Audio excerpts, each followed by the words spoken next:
I can see why some young people in Japan have the feeling that, Japan has no future. Right. If it doesn't want to change, right? With a very low birth rate, with the elderly people who are in charge, right? It's a gerontocracy, a society ruled by the old. Or someone taught me this concept of, what is it, silver democracy? Silver democracy. That is not good. That is not good. I think that especially young people who are worried about that, they got to try and start stepping out of line, start something, found something, right? Where's the Japanese Greta Thunberg? Occupy something, start a new company, build a movement, right? But you have to start and be comfortable with uncomfortable, right? I see. If you always want to stay in line, maybe just start getting off that mask. What do you think about mask in Japan?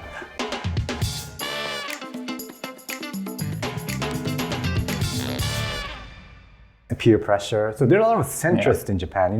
If people read your book, it's too radical or something. What do you think about centrists? It's actually funny that a lot of radicals call this book too centrist. Oh, okay.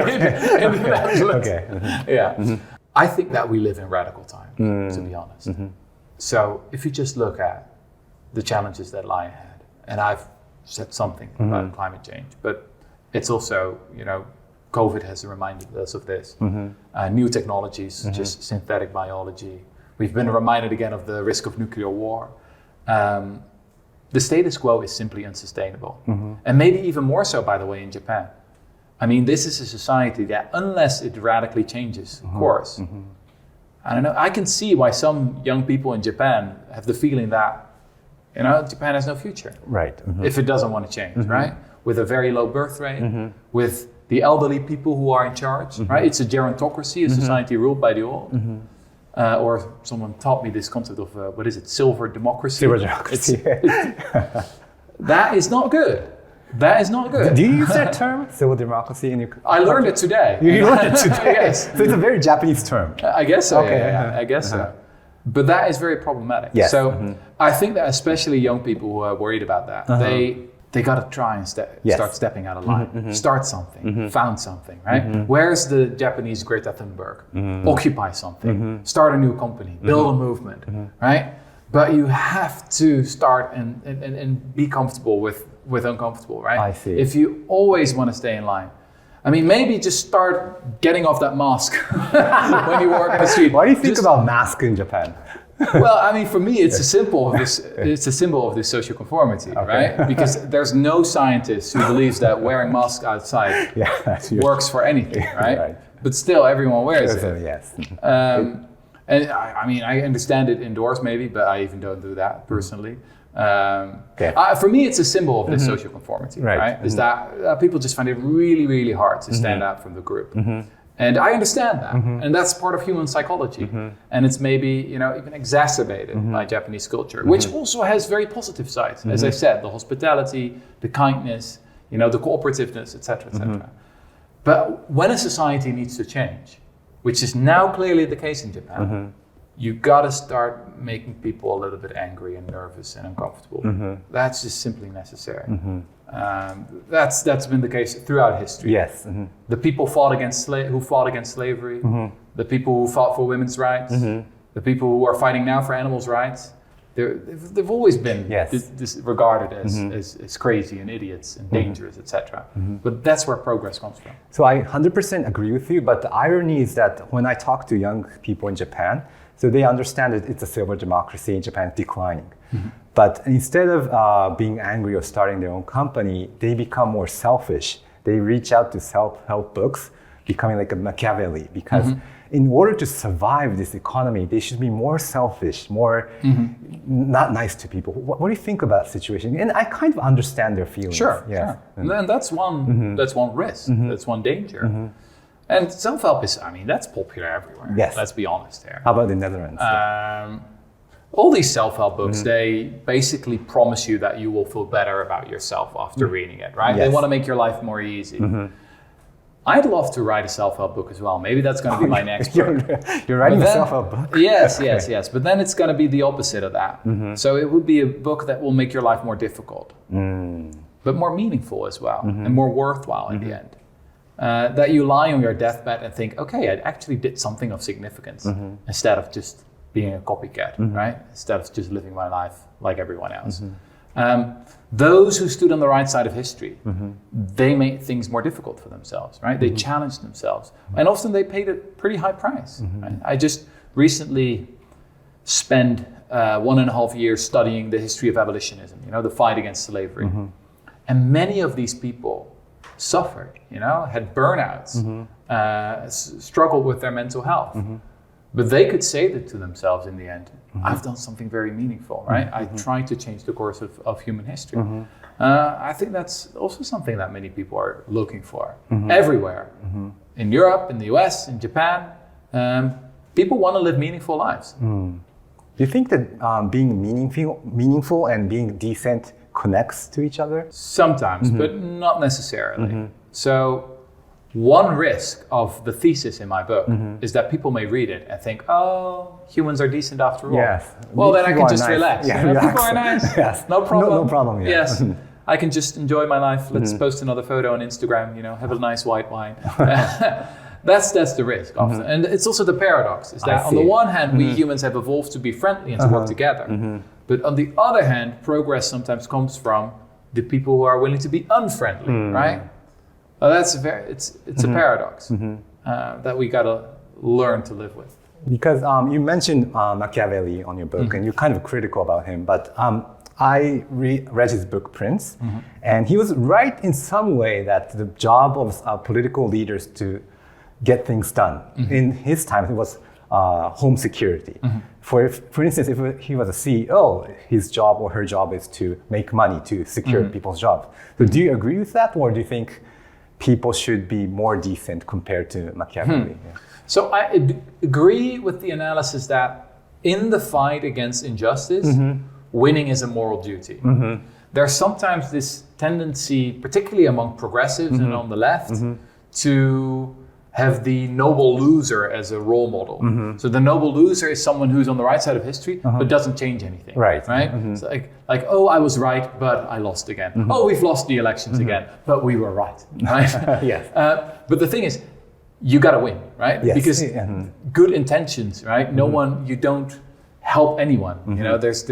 You don't relieve poverty or inequality or anyone who's suffering. You don't help them with your good intentions. You help them with results, with actually achieving things.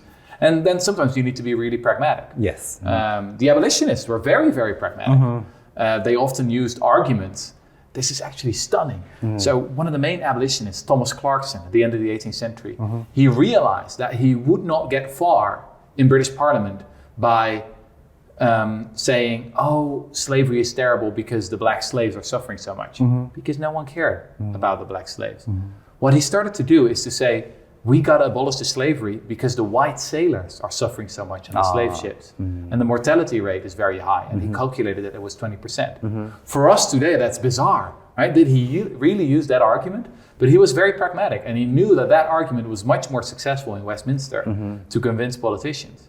So, sure, winning is a moral duty in the fight against injustice. So do what works. And that's something we can learn from Machiavelli. Yes. So in order to do what works, we need to assume that there are bad guys in the world. Because if you look at history, for instance, Winston Churchill, he kind of opposed to Chamberlain because literally they were being nice to the Nazis, which led to their terrible acts. So we need to assume that people are not decent or people are bad. Do you agree? Or? Well, if people are Nazis, then you certainly should assume they're Nazis, right? The difficulty often with historical analogies is that there's an historical analogy for every situation, right? And for every argument you want to make. So, and there's a Churchill quote for every moment. Yes, I agree. Yeah, he's a writer too. So yes, exactly. So, I don't know. I think it can also be a real danger to assume the worst in other people. Because as I said, what we assume in other people is what we get out of them. So if you assume that other people are fundamentally selfish, then you're going to design your whole society in such a way, and you'll create the kind of people that your theory presupposes. And you can see this in organizations, in schools. If you, as a CEO, for example, assume that your employees are lazy, you're going to hang cameras everywhere in the building, and right, you want to control them, and there's a time clock so that you can make sure that they're actually at work and check their coding and exactly. Yes. Well, how are they going to behave, right? They're going to be more suspicious. They're going to be reminded of their own selfishness. It's like, oh well, this is actually how I'm supposed to behave. And that's really important, I think, to turn around and important to remember. But yes, at the same time, there are some genuinely really bad people out there, and sometimes we need to be on our guard for that as well.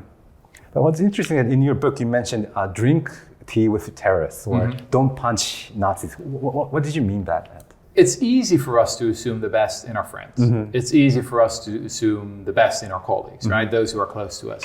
It's much more difficult to assume the best in our enemies.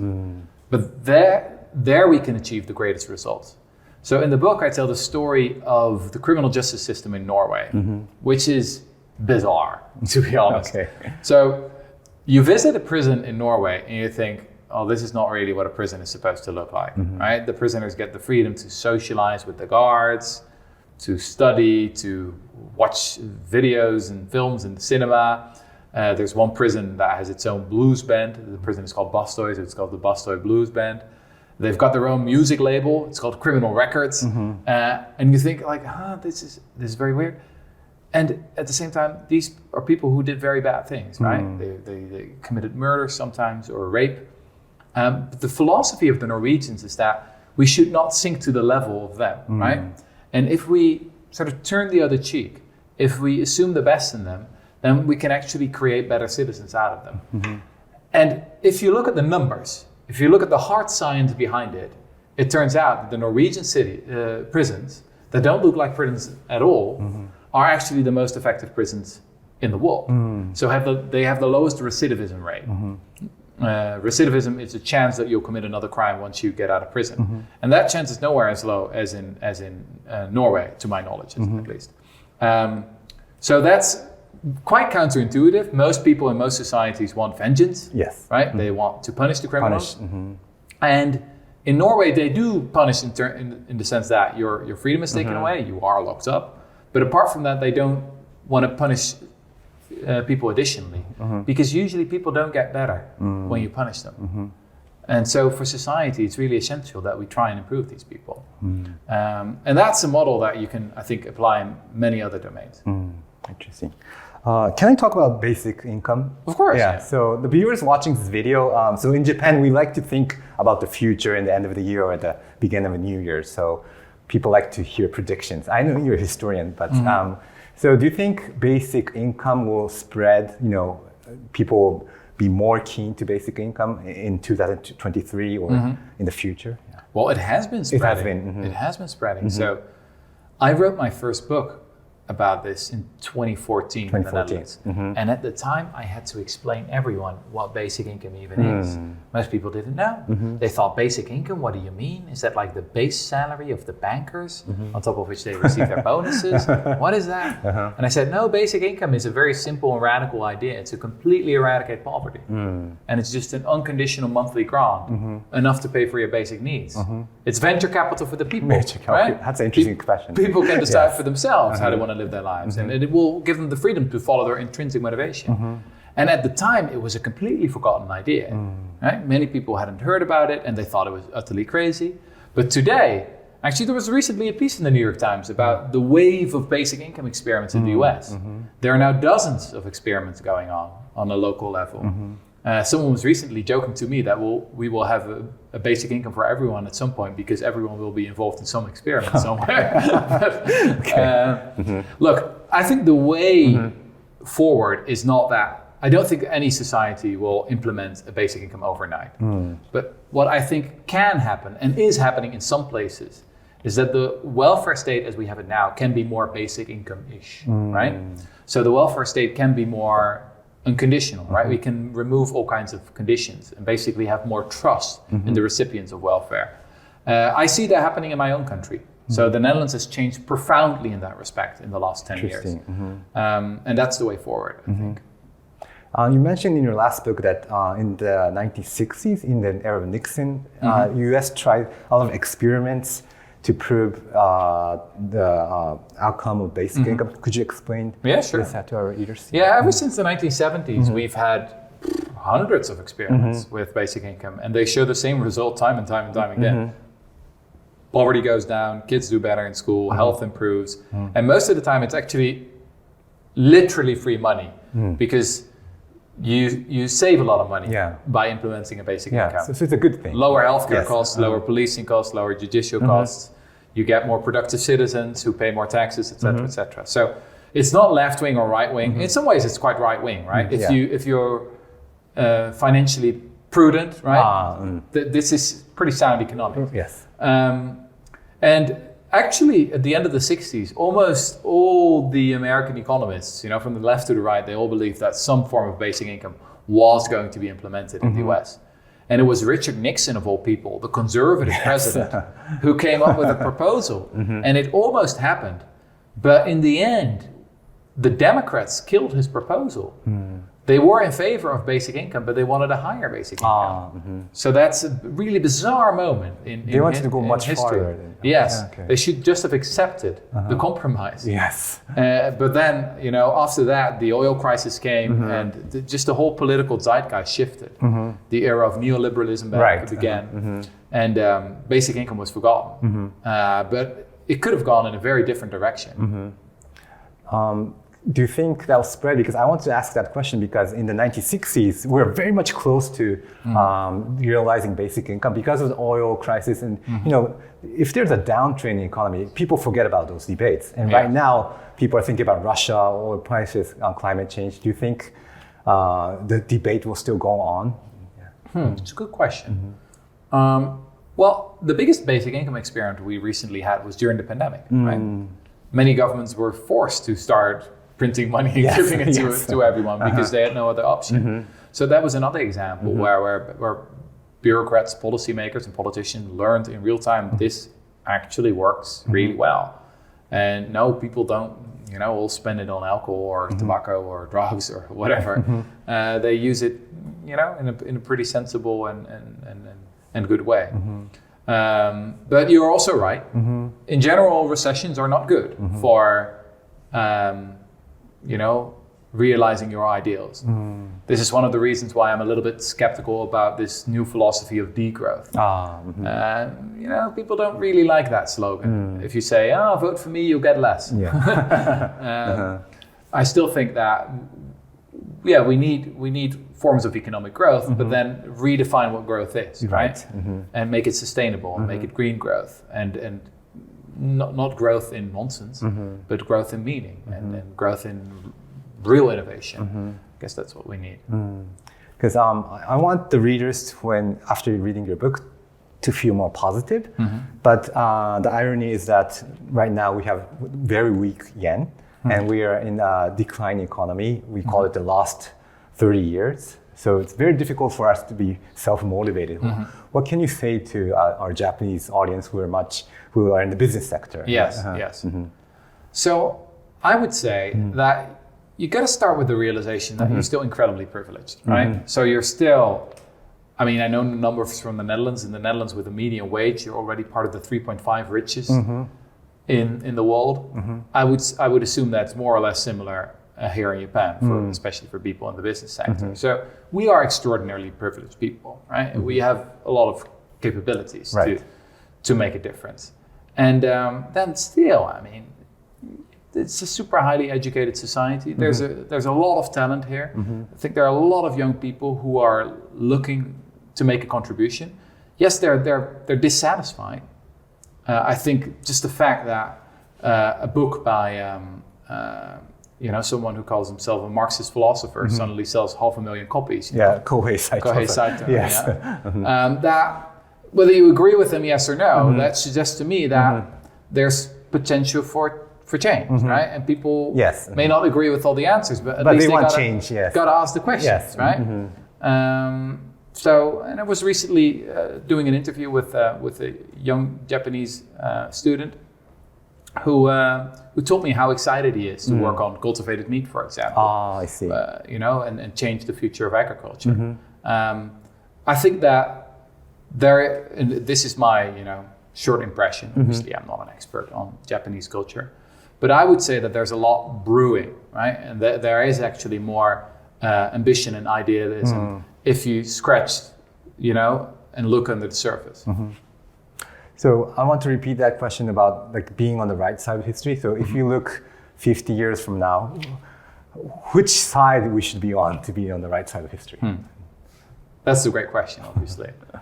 So for me, the most obvious example of something that is an atrocity and that we are almost all involved in today is the way we treat animals.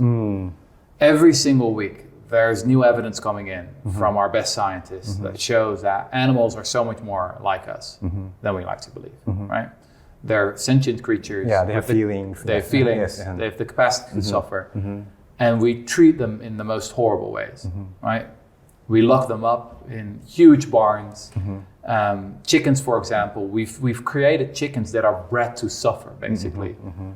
Today, there are just 2 companies who produce the 2 kinds of chickens that we eat. One is called the COP 500. The other is called the Ross 308.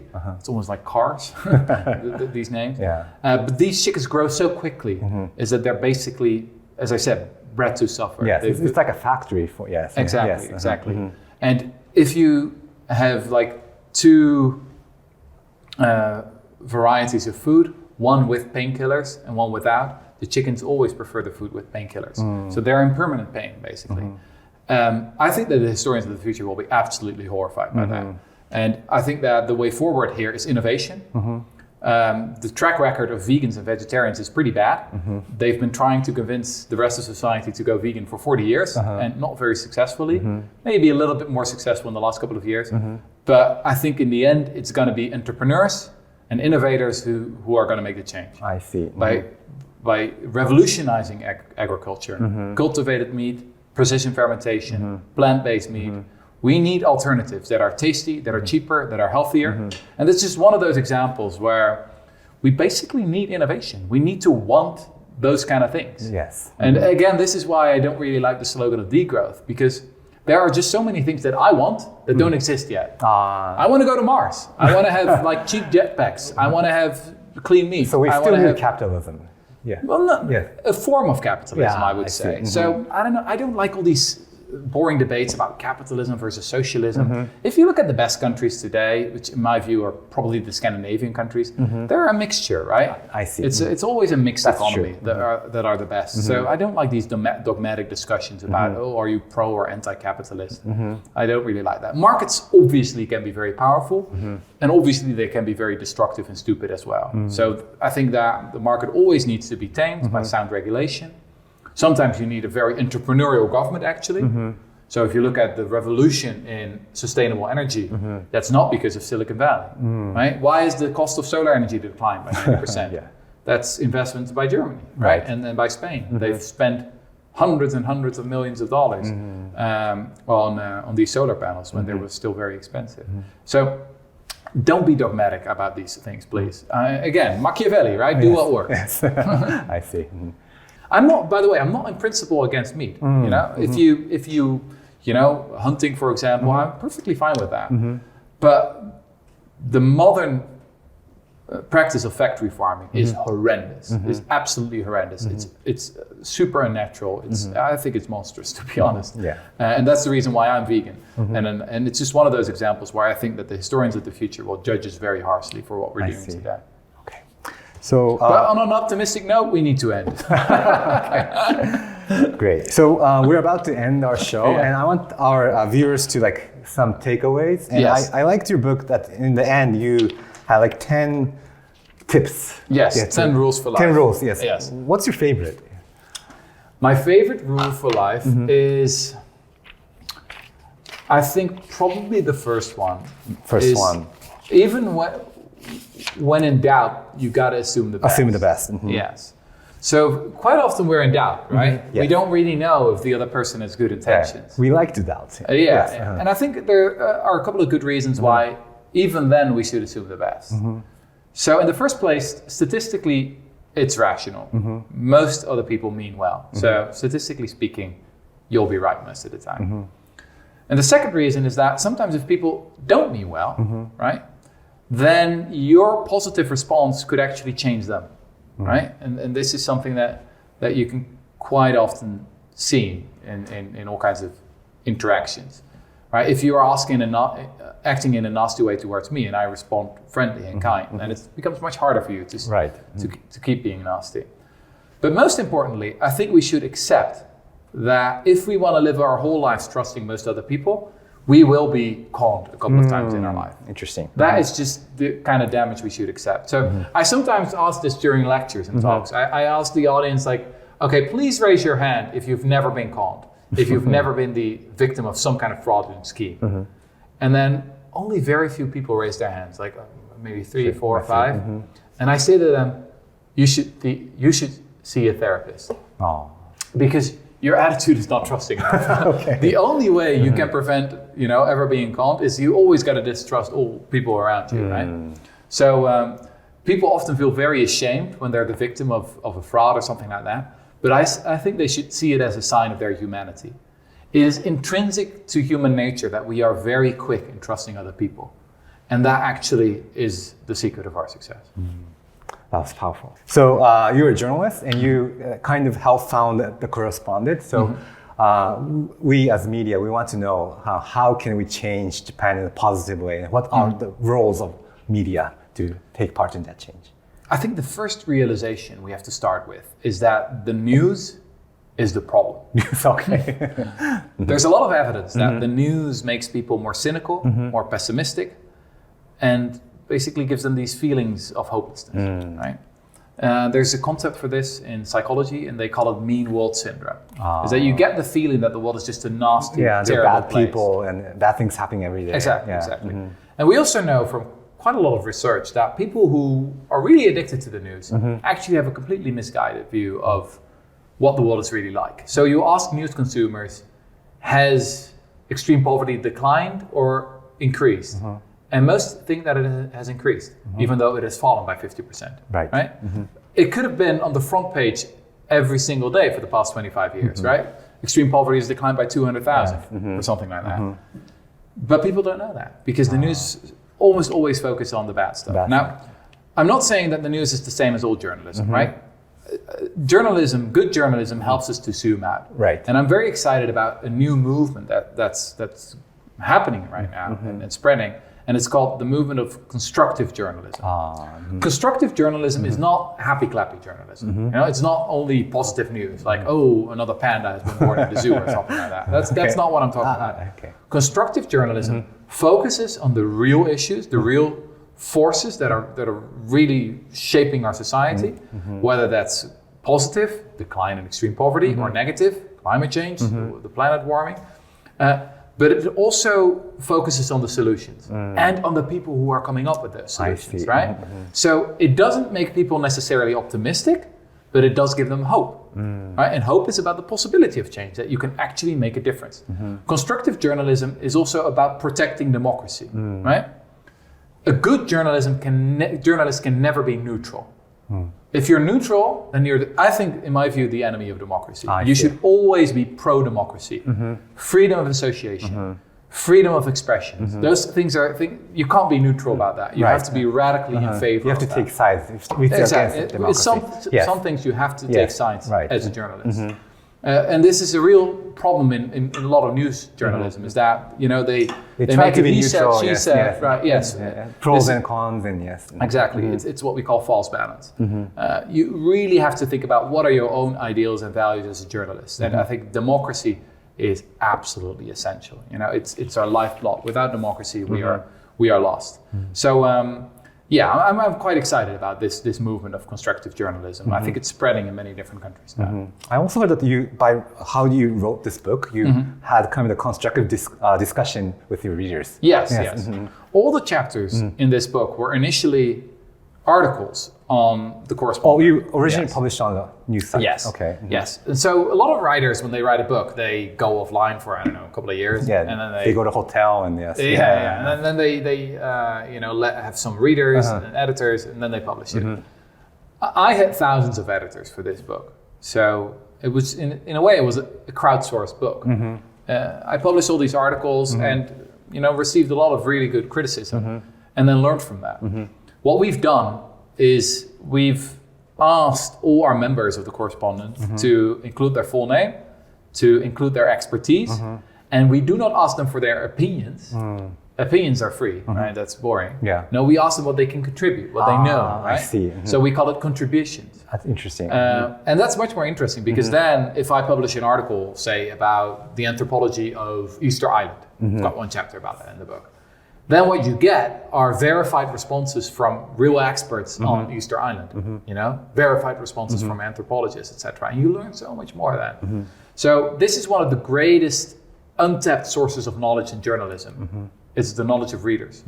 Journalism today is still so one-sided. It's the journalist who's sent to the readers. Very authoritative voice. Exactly.